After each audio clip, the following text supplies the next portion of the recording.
നമസ്കാരം, ജാഗ്രത ന്യൂസ് ലൈവിലേക്ക് സ്വാഗതം. നമ്മളിപ്പോൾ നിൽക്കുന്നത് കോട്ടയം ചന്തക്കടവിലാണ്. ഇവിടെ കോട്ടയം ശ്രീ ലക്ഷ്മണ ജ്വല്ലറിയിൽ നടന്ന ഒരു തട്ടിപ്പുമായി ബന്ധപ്പെട്ടുള്ള ഒരു വലിയ സംഭവമാണ് ഇപ്പോൾ നമ്മൾ റിപ്പോർട്ട് ചെയ്യുന്നത്.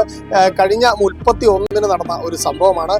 അക്കൗണ്ടിലേക്ക് പണം ട്രാൻസ്ഫർ ചെയ്ത് എന്ന് വിശ്വസിപ്പിച്ച് ഇവിടെ നിന്നും 26 ഗ്രാമിന്റെ സ്വർണം തട്ടിയെടുത്തു എന്നുള്ളതാണ് ഇപ്പോൾ പരാതിയായി ഉയർന്നിരിക്കുന്നത്. കോഴിക്കോട് സ്വദേശിയായ പ്രവീണിന് എതിരെയാണ്. പ്രവീൺ എന്ന് പരിചയപ്പെടുത്തിയ ആളാണ് ഇവിടെ എത്തി ഇത്തരത്തിലൊരു തട്ടിപ്പ് നടത്തിയിരിക്കുന്നത്. ഏതായാലും ഈ സംഭവത്തിന്റെ കൂടുതൽ വിശദാംശങ്ങൾ ഈ കടയിലെ ജീവനക്കാർ തന്നെ നമ്മളോട് പങ്കുവെക്കും.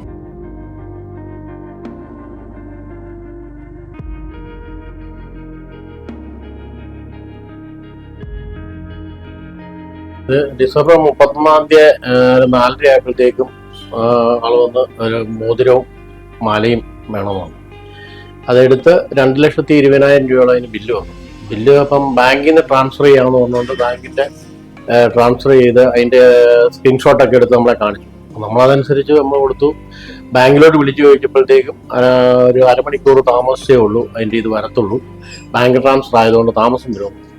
അങ്ങനെ നമ്മൾ അന്വേഷിച്ച് പിന്നെ അരമണിക്കൂർ ബാങ്കിൽ അന്വേഷിച്ചപ്പോഴത്തേക്കും അങ്ങനെ ഒരു സംഭവം ബാങ്കിലില്ല. പിന്നെ അന്ന് തന്നെ നമ്മൾ പോലീസ് സ്റ്റേഷനിൽ പരാതി കൊടുത്തു.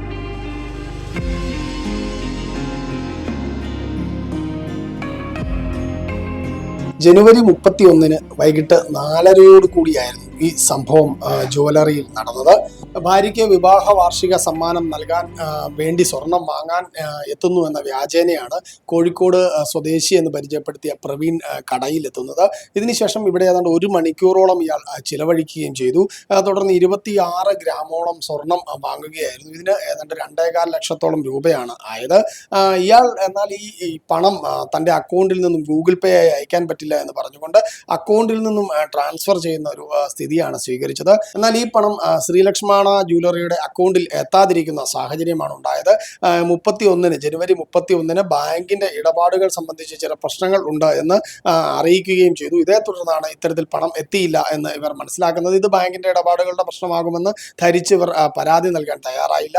തുടർന്ന് ബാങ്ക് അധികൃതരെയും പോലീസിനെയും ബന്ധപ്പെട്ടപ്പോൾ 24 മണിക്കൂർ വെയിറ്റ് ചെയ്തു. ഇതിനുശേഷം പണം അക്കൗണ്ടിലേക്ക് കയറും എന്ന് അറിയിക്കുകയായിരുന്നു. ഇതേ തുടർന്ന് ഇവർ ഈ വിഷയങ്ങളെല്ലാം മുന്നോട്ട് കൊണ്ടുപോകുന്നതിനിടെ രാത്രി 9 മണിയോടുകൂടി ഈ പ്രവീൺ എന്ന് പരിചയപ്പെടുത്തിയ ആളുടെ ഫോൺ നമ്പർ സ്വിച്ച് ഓഫ് ആവുകയായിരുന്നു. തുടർന്നാണ് ഇവർ കോട്ടയം വെസ്റ്റ് പോലീസിലടക്കം പരാതി നൽകുന്ന സാഹചര്യമുണ്ടായത്.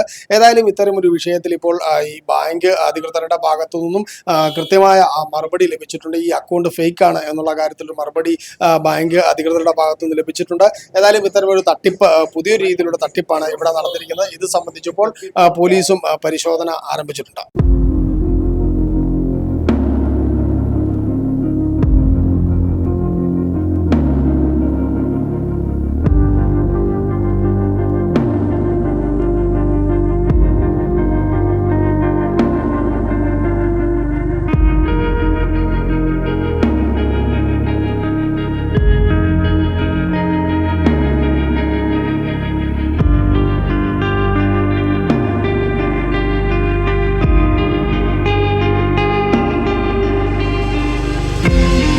വിവിധ രീതിയിലുള്ള സൈബർ തട്ടിപ്പുകളാണ് ഇത്തരത്തിൽ നമ്മളുടെ സമൂഹത്തിൽ ഈ അടുത്ത കാലത്തായി നടന്നു വന്നിരിക്കുന്നത്. ഇതിൻ്റെ ഒരു പുതിയ രൂപമായി മാത്രമേ ഈ ജ്വല്ലറിയിൽ നടന്ന തട്ടിപ്പിനെയും നമുക്ക് കാണാൻ സാധിക്കൂ.